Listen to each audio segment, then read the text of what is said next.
Welcome to the podcast. We talk about all the things that are hidden in the shadows. This is Isaac, and on this bonus episode, I am joined by Mike from Paranormal Round Trippers. Road Trippers. Paranormal Road Trippers. There we go. Roadtrippers. There you go. I don't know why that round. My spelling's terrible. How you doing? I'm doing very well. How are you doing? Good. I'm actually we have a mutual friend, correct? I think so. On the Unknown Paranormal in Canada? Yes, we know them. They are up in the same neck of the woods as me, Vancouver. I think that's how we know about you guys. If I remember correctly, they turned us on to you. You found out about us. I can't remember how the story goes. I like your podcast for one. Okay. It's a good show. Yep. But the Unknown Paranormal. I know Mike over there. Which stands true to this statement is that every paranormal team has to have a mic. I would fully agree with you. In my time served around here, I've been on multiple teams, and I've never been the only mic. Yeah, my team has a mic. So awesome. But what is I know Paranormal Road Trippers and stuff like that. You guys get started, and you're investigators, but you're also you dive deep in histories, places you go as well. What's I guess is the history of Paranormal Road Trippers? What got you guys started? I started investigating probably in about 1997, 98. So I've been doing it for a while. Curiosity. So what got me started in it is childhood experiences. Experience I usually tell is I was home alone sick one day back in the old days when you were allowed to be home sick alone. Elementary school, probably grade 5. And I saw a man in like pioneer clothing come up my steps in my living room from like the landing. And he just walked down the hallway, and it terrified me. Yeah, that would do it, especially seeing something that clear. And then I called my neighbor, who was a RCMP police officer. He wasn't home, so his older wife came over. Imagine an old gray-haired lady coming over with a little can of pepper spray, and she cleared my house like a SWAT team, and there was no one there. All the doors were unlocked, windows were locked, everything was locked. And I never saw it again after that. And then when did you start deciding I want to know more? Probably that week or the week after. I went to the elementary school library book and got the campfire ghost stories, or like the back in those days there were books on old school England type ghost stories and more occulty stuff. And that's kind of what got me going. And then Goosebumps and R.L. Stine came on the stream, and I started to read a lot of those books. And then there was a show in the late 90s called Sightings that got me hooked. And then you say 97, but you don't look any older than me. I'm 40. I'm 40, 1982. All right, never mind. I'm only at 35, so it's funny. I thought you were like 34 or close to my age. So no, man, I started. So that would have been grade 11 for me. It was when I really started to investigate. So when I got my first audio recorder around then, and my friends were kind of occulty, so they loved the tarot, they loved the Ouija. But I was more into I guess Ouija's communication technically, but I was more into like the audio and video sort of stuff. I actually, funny enough, didn't get into the investigation game until about 2 years ago, but I've always been fascinated with paranormal since I was a kid. But that's cool that you got started early and have been in the game for that long. Yeah. The Road Trippers was started by my girlfriend, actually, coming on 3.5 years ago. We were part of another team before that where we investigated often, but she has a knack for photography, so she just started whatever location we'd go to, she'd just take photos like scenery or the old buildings we're at, and then we kind of just started doing our own thing because we travel the Pacific Northwest quite often. So we're based out of Vancouver, British Columbia, but we also go to Washington, we go to Oregon, we go to California, like all the time. So we're everywhere. I know an investigator in Seattle area. If you guys ever go around those parts, we do. I'm friends with a team quite close with them. They're called A Ghost, Ross Allison, and he owns Spooked in Seattle museum. It's a death museum. It's pretty cool. The woman I know is named Charisse. Okay, no, I don't know. Okay, I thought maybe, but never mind. So, in your time as investigating, what has been one of your favorite places to investigate? Oh, I guess last year would be this year now, 2022. Hmm. I was able to get into St. Ignatius Hospital in Colfax, Washington. It's an old 1800s. It was an asylum. It was a hospital for criminals. It's seen some things, ran by nuns and priests and all that sort of thing. I was helping actually Ross. He was doing a documentary there, and I was helping film, and I got access to it alone for quite a long time in between what they were doing, and I got to explore the place and the energy in there, man. It was intense. I always felt like someone was walking right behind me, almost like breathing down my neck. And then that same investigation, we actually did a brothel in Colfax. And it was like opening a time capsule. You walk up these old wooden steps and it's just like dust everywhere. And man, that's where I heard like, again, I got some alone time in there because in between them setting up and doing whatever it is they're doing, I was just kind of sitting there watching some of the gear and doing my own little mini investigation with an audio recorder, just EVP session. And I heard a female go, I was like, I'm the only one up here. Those are really cool. Like those were some pretty neat places. Now, to flip it on its head, what has been one of the most intense investigations you've done? Something you felt was dangerous? That's actually a good question. There's a place in a town called Merritt in British Columbia. So you go through the mountains and you get to this wonderful old town. And there's a house there. It's a historic house. We hit it. We investigate it every year, usually twice a year, and we do fundraisers, and all the proceeds go to the Historic Society to keep them afloat, give them money to fix, just raise money for them.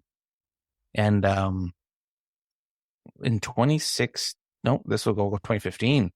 We were there, and with my job, I do enforcement. So sometimes when I do my EVP questions, I may come off a little abrupt. So I got to keep myself in check. Like I need the answer when I'm doing my EVP sessions.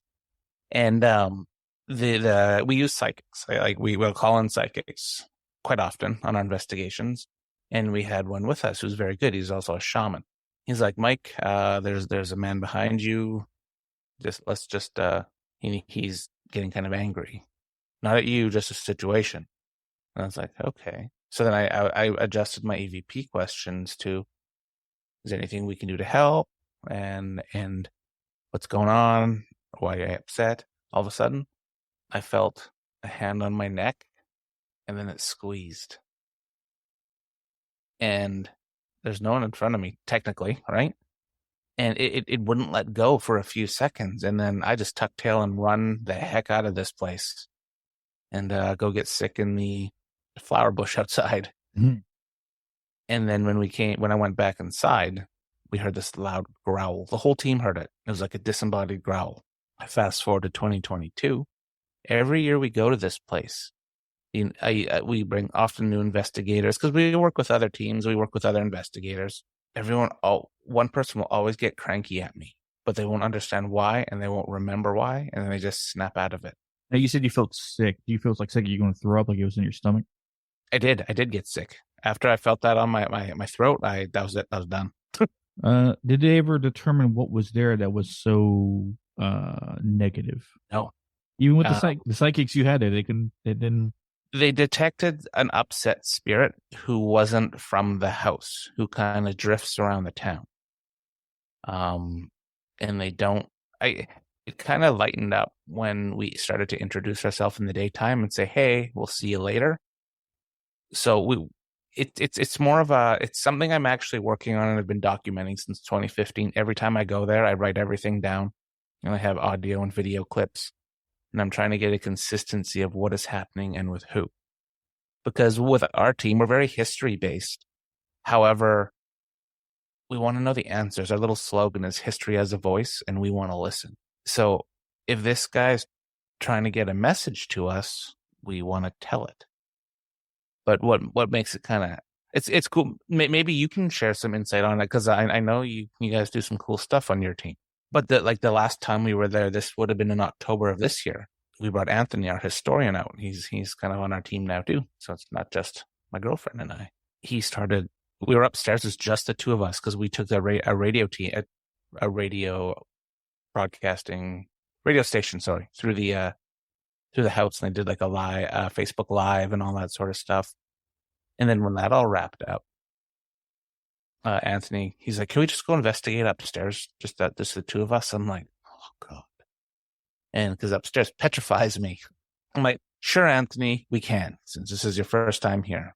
And I'm just sitting there with our camera, and he goes, "Don't you love it up here, Mike?" I'm like, "Yeah. Wouldn't you just like to stay forever?" I'm like, "Oh, I'm getting chills even saying the story." I'm like, "No, but I enjoy visiting." He's like, "I think forever would be better. Don't you think, Mike?" And he just kept saying my name like Mike. And I'm like, "What is this? The Shining?" And then he snapped out of it. He's like, "I don't know what just happened."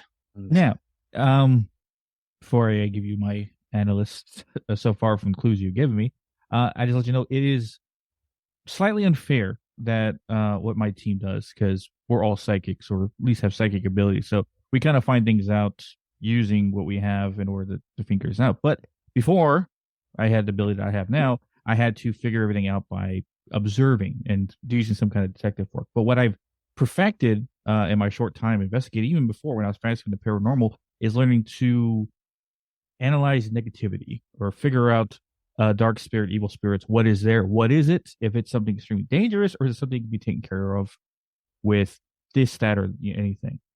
But from what you described, the sick feeling, right? The choking, the growling, only at night, and well, not say only at night, but especially at night, and the fact that it could manipulate your friend in order to give a message to you, as if he was being taken over to deliver that message. It's hard not to say a demonic figure of some kind. Mm-hmm. Now, regular human spirits that I've encountered in my time investigating, especially a lot of dark ones, they don't have that level of power, strength to do these things. Now, they can still hit you, they can still hurt you, you can still be heard. Some even try and over we call it like ghost tubes and stuff like that, or any kind of what's the word I'm looking for? Ghost box, spirit box. Try to intimidate you by saying, "Oh, I am a demon," when really they're not. They're just trying to feel bigger about themselves. But everything you described is the classification of one. A high level one? I don't think so. Maybe it was a wandering one and it came to that specific location for the misery that is there that it can feed on. I would say a lower level one, but still has enough strength and juice to mildly oppress or mildly possess your friend for a brief moment, enough to tell him, or at least give you a message. So yeah, watch out when you're in there, and especially have you next time you go back out there, have protection. Yeah, I should Facebook time you, or face what's it called? FaceTime you when we're there, so you can check it out. It wouldn't take me long to figure out what's there and take care of it, but that could be safe for a later time. Yeah, for sure. But that's pretty intense. It's funny is that I don't know how many of I just know with our bad luck or our good luck with our team, we come across a lot of dark entities. But how many dark entities you say you've come across in your time as investigator? Like, is it something normal you've met around? I'm just trying to gauge the spectrum you would say, because like with my team, it seems to be all the time. But then again, all of us have our abilities, so maybe we attract them higher than other people. But I'm just wondering, like someone like you, how many times you've encountered dark entities at locations? Dark entities, I don't know. That's my answer. But cranky entities or cranky spirits all the time. So one practice we do when we go to historic properties is we'll go during the day, we'll meet up with the curator or site owner, and we'll have them introduce us where we're going to be investigate to the spirits that are there. And we find since we've been doing that, it's been less cranky. One story that I don't often tell is the time I saw the thing that looked burnt with yellow eyes. It was at a roadhouse up in the Caribou, which is way north of Vancouver. It's where the gold rush, on the trail of the old gold rush in the 1800s. My girlfriend and I, we rolled up and we had all access to this place. Like my friend was running tours there. He's like, man, yeah, man, if you want to go investigate it, have fun tonight. He was doing a radio show anyway, so he couldn't be there. So we're just sitting in the car. We're like, you ready? No, 5 more minutes. So let's just chill. Oh, it's a nice night. Blah, blah, blah, blah, blah. An hour and a half later, do you want to go for a drive before we investigate? Sure. So we're in a very rural country place where there's not many places to drive except to the nearest town. So we drive the half hour, go get a coffee and come back. And we still sit in the car. We have the sunroof open because it's summertime.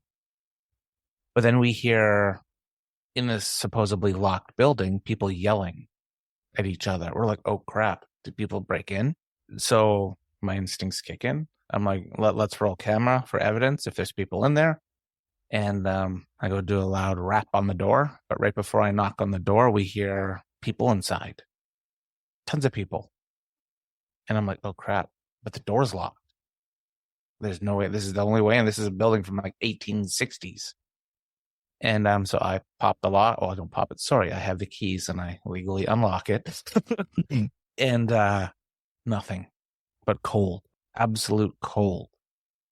And then when Sandra has the camera, when we're walking in, you see a shadow figure walk in our light. It wasn't me. It wasn't her. It was because the way it was angled. It's actually on our YouTube. I replay it like 3 or 4 times for people to see. And then we get in, we kind of do our thing. We're a little frazzled with what's been happening. It's kind of like messages of you shouldn't be here tonight. So what do ghost hunters do? We go there tonight. Our spirit box was just hitting on my name, her name, my friend's name that lives up there who's doing his radio show, his friend who helps with his ghost hunt tours up there. And just everything we were asking, we were getting oddly amicable answers here. All of a sudden, an hour goes by. We're just doing our thing. There's an upstairs to this building. It was a post house. It used to be an old roadhouse. Neither of us would go upstairs. You couldn't have paid me $1 million cash to go upstairs. And then I look at where the stairs are and I see this thing crouching down. Did you ever watch the show Evil on Paramount? Look up at I'm going to say the word devil, but it wasn't the devil. Look up the TV show Evil and look up the devil guy. He looks like a charred man with horns and really yellow eyes and white teeth. That's what this guy looked like. He was just staring at me. And I'm like, we're done. And we stopped our investigation abruptly and kind of bounced because that was the energy shifted in there. We're pretty good at honing in on energy at places. It was case closed for that night. Unfortunately, I got an attachment and I didn't know he was fully with me until about a year later. Did you break that attachment or is it still around? I did. No, it was broken by a person who does that. Okay. So that's good. Yeah, keep that kind of junk around. No, I just looked at the picture and like, holy crap. Yeah, that's what he looked like, man. Yeah. So he just said feel of energies. That makes me wonder. I guess before I ask the actual question, I asked the one I actually want to ask a minute ago, but you kind of answered it. But I want to know your perspective on it. I was about to ask, do you work with psychics? You kind of answered that. And what has been your opinion as working with psychic? I like it. Like one of the ladies we use, she's amazing. Her name's Paisley, and she does psychometry. She reads like objects. Like we collect haunted objects. I've had stuff shipped to me from all over the world, and I'll be like, "Here, Paisley, what does this have to say?" And she'll say that there's a notch on it. She'll be like, "Why is that in your house?" And she will cleanse them so it doesn't harm me or anything in my place. We use a shaman because like I'm Métis. Like, do you know what Métis is in the States? Like French, or it's kind of French indigenous.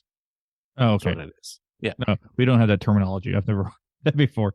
It's a form of First Nations in a sense. So, people around here we just basically call it indigenous. Yeah, it's kind of like it's a mixed French and indigenous makes a Métis. So. And then we use one, like I said, he's a Métis shaman, and he comes out and he does the saging, and he's very in touch with the Aboriginal side and spirit and all that stuff. And we use another lady named Blair, who's very new age, and she's amazing too. Yeah, love it. Yeah, most I was gonna say most investigators they have either had good experiences or bad experiences. Like they meet up someone who says they're psychic, but really they're not. But is glad you actually had a good experience with them. But you said, and funny enough, I watched that. I guess when it's one of your episodes where you went to that the guy who collects serial killers objects. Like Yep. yeah, like they're all their different items and stuff like that. Like he has Jeffrey Dahmer's glasses, which I was like, holy crap, how'd you even get that? He bought all from Dahmer's dad. Way back when. I'm not sure exactly the details. That'd be a Taylor question. That's his name. Yeah. But he has Dahmer's urn, his glasses, John Wayne Gacy painting, Richard Ramirez drawings and personal letters, Charlie Manson. He's got it all, man. Surprised Jonathan Davis hasn't hit him up. I know for the Gacy stuff, right? The one he has is very rare. I know that, and just being around that stuff because I can pick up on energies and that it was a little overbearing. But That's he called. I said that's what I was about to ask. You said you pick up on energies. Now, what I've come to learn about people who are not necessarily psychic, when you spend enough time around the paranormal, you come in tune to it. And I've seen it with investigators that I've been on other teams with, is that they've been in the game so long, it's like they're in tune to anything paranormal when it comes to energies and spirits and stuff like that. They're not psychic, or nor do they claim to be, but they still can feel things differently from an average person who just shows up for the first time. Is that seem your case, or do you think you might have some kind of untapped psychic ability? I wouldn't claim to be a psychic, but I'd claim to know things when I get places. I kind of use it as like my little radar when we go into private like residence or properties, and kind of sniff out where I feel we may get some energy or there's maybe spirits hanging out. Objects as well. I get kind of the heebie-jeebies from things too. And yeah, I wouldn't say I'm a psychic, but I'd say I can feel things. Interesting. I want to. Well, I know I'll probably go to Canada one of these days to see Unknown Paranormal Mike up there. But if we're in the area, I'll probably hit you up too, because just to test it, because what it is, I'll probably explain to this afterwards. But people already know. Listen to Shadow Walker series. My ring and how I classify it now is not typically a haunted object, but I wonder if someone like you, who's in tune to everything, if you put it in your hand, you would feel something from it. Because so far, everyone that I've let touch it that's not psychic, nothing. But anyone that I met that is psychic, they say they can hear things from it without even having to touch it. So you're a good test to see. I do it. Someone in tune to everything, see if they actually pick anything up. But no, that's good. With psychic and stuff like that you've met. What kind of gear do you use? Or if you have any? As I would say, most people I assume have gear, but what kind of gear do you have? And what is probably your favorite device to use while investigating? I've spent way too much money on gear for gear that sucks. We're pretty simplistic now. Give me a good 4K mirrorless camera or Sony Handycam night shot, Zoom recorder. Sandra, the other half of the Roadtrippers, loves a good spirit box session. We've been using a lot of more old school stuff. I have a tape deck that we use, like an old school reel to reel. Been using that a lot. Fishing line with a bell. We've been doing that. We've been doing a lot of automatic writing with a planchette. I love the EDI Plus, the proximity sensor with the temperature, vibration, EMF. That's a big go-to. That's always in my kit because that gauges every room you're in, essentially. I like the Flux 2. We got some really good hits on that. We were at a place and we had it on the floor, and it has two little IR beams that go out of each side. And the only way to break it is if you walk by it. And we had it on this floor, and we were downstairs at this place, and all of a sudden we hear, just through our audio when we're playing it back, footsteps walk past the Flux 2, and it tripped off. So I fell in love with that device that night. We got some really good evidence on that one as well. REM pods. I'm big into proximity sensors. Like I like environmental changes. Is what I usually go for. I always I said the gear that we use, which is technically barely anything, besides the camera, because majority of us rely on our abilities to look for anything. But we're learning that we need to be able to record this stuff, so we need gear in order to do so, to prove what we're feeling or what we're experiencing is actually happening, and it sounds like that. So funny enough, our greatest tool we use is our phone. Yeah. I always kind of iffy about like paranormal apps on the phones, but I guess the two that I put my most recommendation in, or let's say, yeah, my recommendation is probably GhostTube and Necrophonics. Okay. Um, GhostTube, Vox, especially, it's more precise when it comes to speaking. So it's kind of like the phonetic box is that it will give off words that come through the energy it pushes through, and of course the Necrophonics, it's almost like a spirit box but through your phone. Hmm. We use it and for the Estes method, and we get I good love results. that. Yeah. We I think I had the best Estes method session in September. We were in this old building from the 1850s, and we had Anthony out. This was his first time on one of these type of locations, and we stuck him. Picture an old creepy house from the 1850s, right? It had seen the fur trading. It had seen wars up here between the Americans and the indigenous and the British, and it had seen the Caribou Gold Rush. So thousands and thousands of miners going through this building. So we stick him alone in the cold room. We're like, "You're on your own, bro. Here's your blindfold, your spirit box, headphones. We're out." And with my SB7, I took out the antenna and I cut the wires, so it's straight static. So Sandra and I, we were outside, and we were doing our questions. And she always writes the questions down every time we do that. And since we were so far away from Anthony, we dialed our phones. So that's how we were hearing his responses, just on speakerphone, each phones. He kept saying two names, and then he said fishnet, and I'm like, random. The curator comes in, and I'm like, "Hey, do these words mean anything to you?" And she's like, "No, not really." I'm like, "Oh, darn." And so then she stops and turns around. She's like, "Actually, first name mentioned passed away in a boating accident and was pulled under by a fishnet, and name two was his relative who was just at our location picking up some memory stuff of person one." And so that was just a cool connection. Yeah. Like, I quite like the Estes. We use the Estes method majority of communicating directly. So Mike will always do the Estes method. It's I guess it's his thing that he wants to do the most. But he feels the most in tune, and maybe it's the psychic ability channeling combined with it at the same time. I don't know, but we always get direct answers to questions. Like I will ask questions, and now he will give me the answers without knowing what I've asked. And sometimes we have like a direct conversation with something that's there. But no, I guess it's yeah. I always find it is like the best way to communicate directly. I Yeah. agree. I love it. Is there any other methods that you tried out? Something like new or something specific to your team, or just something you found that extremely other than the SS method that you find that's very beneficial? We've been doing a lot of stuff from the Victorian era. We've absolutely taken a time capsule back in time, and we've been getting a lot of like the automatic writing planchette. It's literally a planchette with a pencil in it, and you blindfold the person. Like, it's kind of like sensory deprivation as well. Like, you can't see what you're writing, and some interesting answers come through with that. Estes, we're big on the Estes method. We love that one.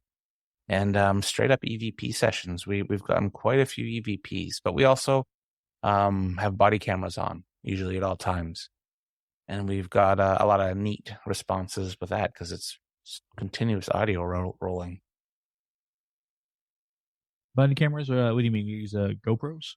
No, well, I like police style body cameras. Oh, how'd you get a hand on those? Amazon. Oh, okay. I didn't know they sold. Yeah. No, they're perfect, man. Like, I really like GoPros too, but the body cams have like certain clips. It works well, and the audio seems pretty good, and they're all night vision, so you don't have to modify them. You can just switch night vision on. Gotta investigate or invest in that because we always talked about having cameras on us like GoPros because we're always using our hands and we can't have something in it. But then again, we're testing out a couple new members who are strictly going to be like our techs. So that might be the solution to us actually having to buy GoPros, but that's maybe at the moment. So, but that's nice to know that you can go on Amazon and look up those stuff. So, and for anyone listening that wants to do that, you can do that as well. Oh yeah, body cameras are. I was kind of hesitant on them because I've always used a DSLR or like my Sony camera, right, for filming, and they come in 4K now. It looks decent. Obviously not like GoPro or like Panasonic quality or anything like that, but it's good enough. It gets the job done. Awesome. Um, in your time, I guess investigating, what has been your overall goal? Like, what is the answer you're looking for to I guess the question of investigating? Like, what do you want to know the most, and what is essentially your purpose investigating?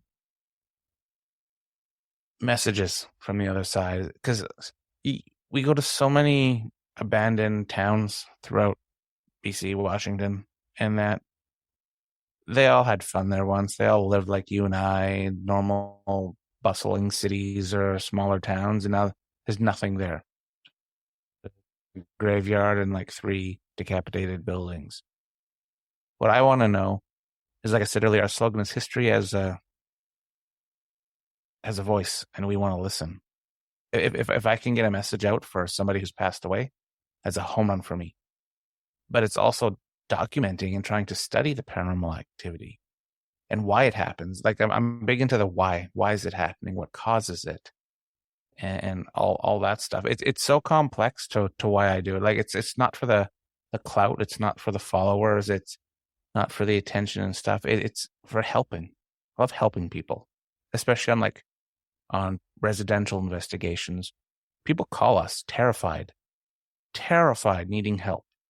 I'm not going to go there and say, Satan's living in your second bedroom. You need to vacate this place.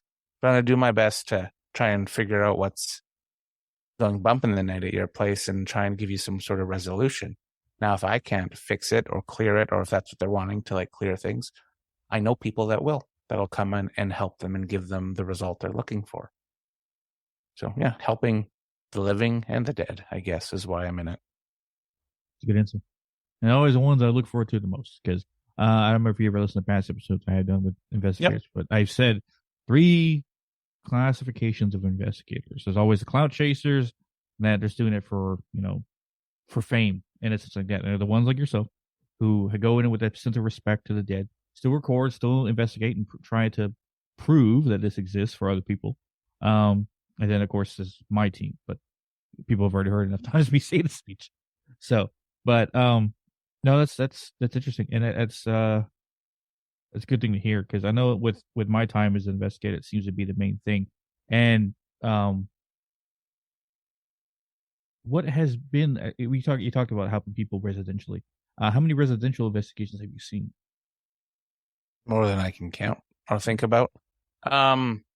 Quite a few. I personally like residentials because it's kind of like a scratch and win ticket. You don't really know what you're walking into or what the expectations are, right? Yeah. It could be a piping issue or it could be something really nasty that you're dealing with. Piping meaning like hot water, right? Mm-hmm. But before we go on a residential, we check the property records, we check the land history, we check the surrounding area, we check the deaths, we see what's happened around this area, and we kind of go into the place with expectations of what we might see, but minimally, obviously, because we really don't know till we're there. And helping people. I love helping people. I don't want people to be scared of where they live. I want people to have like a good life and not live in fear, especially from that stuff. I always wondered, because you've done a lot yourself, in residential investigations, how many times, how often, let's say that, have you come across the reason for the haunting is something malevolent? 25% of the time, 30%. Like there was one we were dealing with and they were heavy into the occult, but they would not admit it. Mm. Like they're sacrificing stuff they're doing. And my questioning of how, because before we go on an investigation, we kind of vet people too. Like we'll ask a ton of questions from mental health to drugs to occult to everything. And We will go to a residential 3 times. We'll go first time for a baseline and kind of like, and we investigate, but more of a preliminary investigation. Second, we'll kind of know what equipment was working, kind of have a little course of action, or if we want to bring in a psychic, we'll bring in the type of psychic we think would be great with that. Then the third time, we usually will present our evidence, give them like a USB or a Google Drive link, and kind of talk to them and give them our opinions on what they should or could do. More often than not, they just want Edna to live with them still. They just don't want Edna to wake them up at night. So. But occult, I find a lot of people dealing with the occult have problems in their house.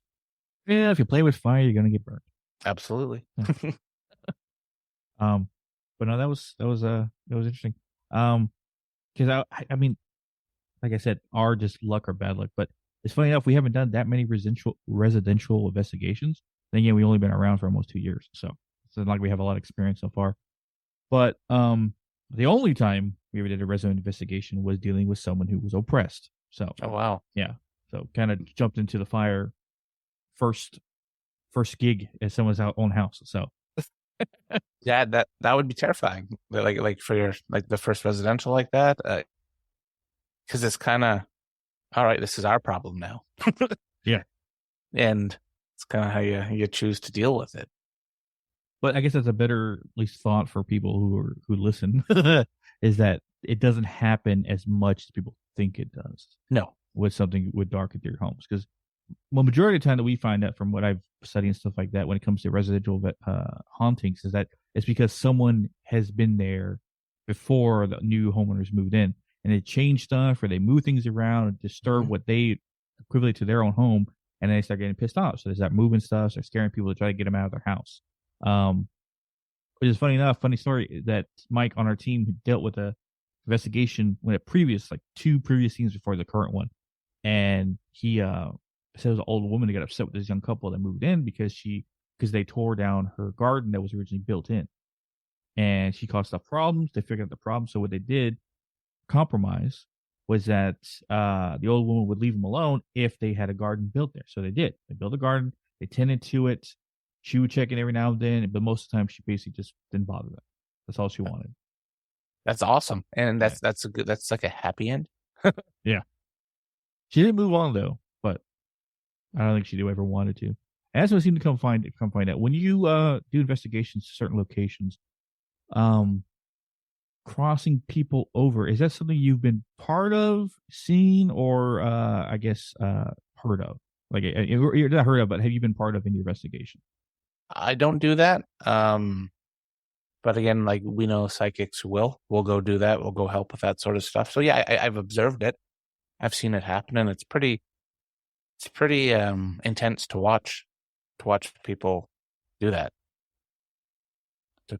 Let's say more feel than see. You can feel the difference after you leave. Yeah. And it's interesting because like people will call us and be like, there's demons in my house. I'm like, well, you sure it's a demon? Well, I don't know. Okay. And they'll say that they're cranky. The previous tenant, he was an ass. He didn't like anyone, and he died on the property. I'm like, okay. So he was a crank in life. So he's probably cranky in the afterlife. And we find a lot of spirits are there's lots of cranky people in living, so they're probably the same. When they're dead. That's kind of what we've experienced too. Is your word cranky a nice way of saying they were an asshole? Yes. I wasn't sure if we're allowed to swear, so it's skirting around it. No, yeah, I've dropped my plenty of F-bombs and stuff like that. It's just because you kept using it in a weird way. I'm like, is he trying to say asshole? Crank. Yeah, that's what. No, but yeah, that's what we come to find out. A lot of people who are assholes in the when they're alive are a-holes even more so when they're dead. Yeah. Dark energy, not dark energy, negative energy that they project and that you can feel, and it sets people in bad moods when they're around it. Not as heavily as, say, a demonic entity itself, but still enough to you feel the difference when you feel it when you're into the room with someone who's an a-hole. Like, what are you doing in my space? And they just emit that negative energy at you to get you out of there. Sure. Yeah. No. It's interesting. It's interesting to see the different energies with that stuff. Now, someone like yourself, who's been in the game a while, should, or at least if you don't, you should, but you pretty most likely have protection. And what protection do you use when you investigate? And also, what protection do you use to protect your house? Because again, you most likely have had things follow you home. I have multiple times and it sucks. Um, all my windows sills are salted. Um, I have black onyx right with me. I have selenite here, black onyx, selenite, rose quartz for love and chillness. That's usually what I go. That's my go-to stone, man. Is black onyx. My Métis heritage. I sage all the time. All the time, my place gets saged. I sage myself. After every investigation, we say you're not allowed to follow us. You must stay here. And we cleanse ourselves like clockwork. Well, hot box and sage, so to speak, right? Yeah, I guess. Yeah. We and obviously not being disrespectful saying that, but we really smoke it up with the bundle and make sure. Basically, we shower in it until we're feeling good, till we're feeling lighter.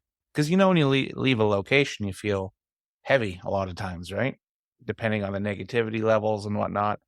But until we feel normal, as I'm doing air quotes, we sage, we use and Palo Santo as well. I actually make my own protection blend that I burn. Palo Santo. Yeah, it's Brazilian. It's like a wood. Oh, okay. Yeah, I never. So the things I'm learning, but I never heard of that used before in that situation. So that's interesting. Something to add to the list. But it's cool that you use stones.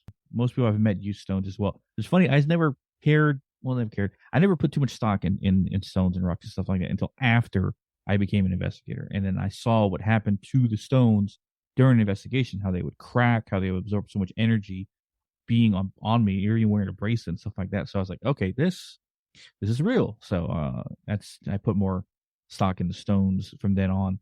So stones is exclusive for you use. You don't use symbols or any like objects, possibly anything with I would say religious connections, but something of spiritual connection.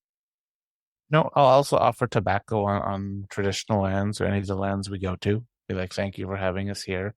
Nope. Stones, sage, Palo Santo, salt, respect, and love. I know it's kind of a weird word to use in that, but like I go there all happy. Just want to have a conversation. I'm not in there to be guns ablazing, show yourself, knock 9 times and stuff. I think if you show respect, love, and good intent, I think a lot of times you get it back.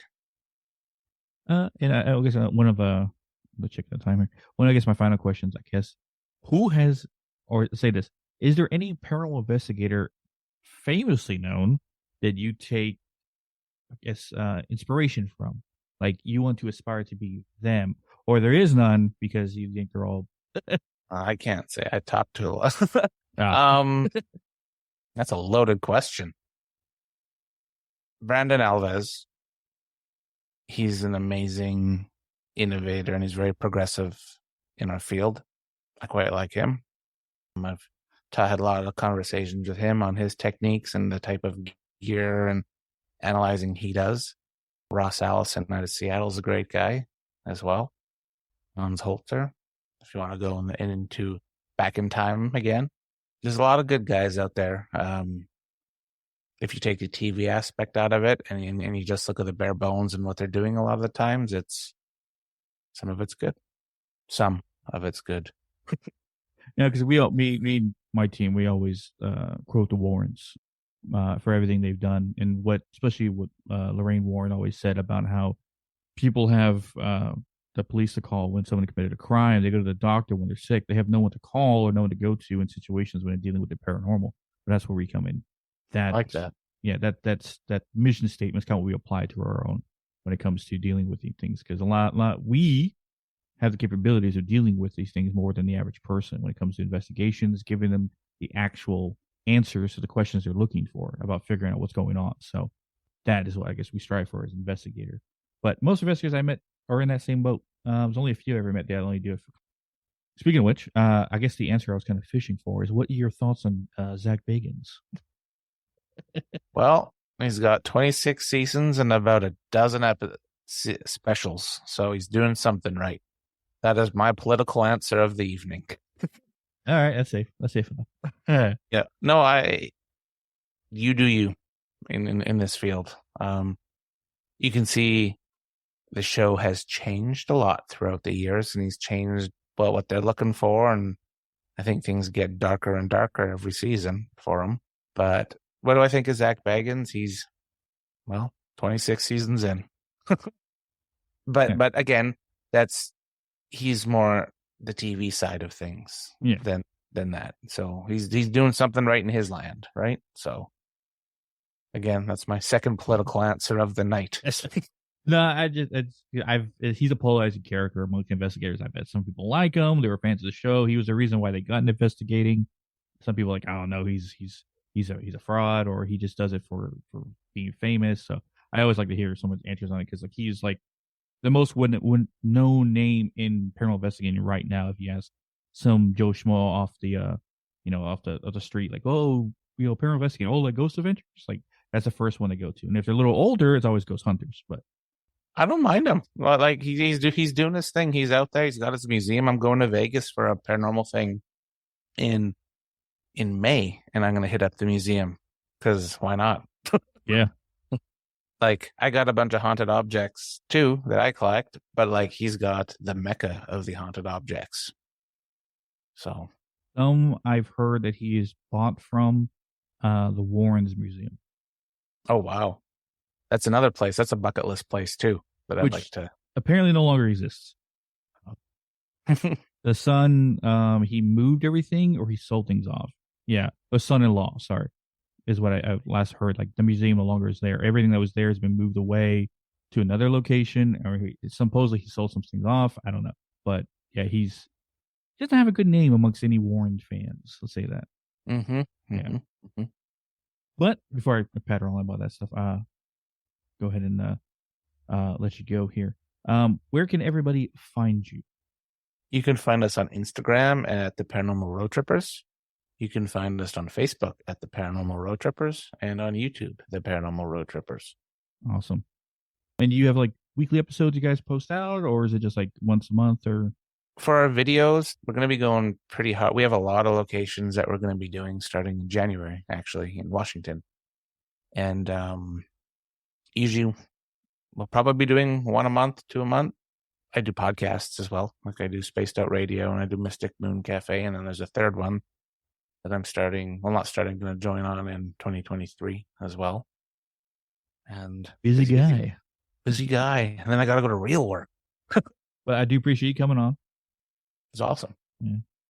And as always, you can catch our social media at Hidden the Shadows Podcast on Instagram, Hidden the Shaw 6 on Twitter, Hidden the Podcast 2 on TikTok, or links to all of social media. And always listen to us at hiddentheshadowspodcast.com. And as always, we'll catch your Weirdos in the next one.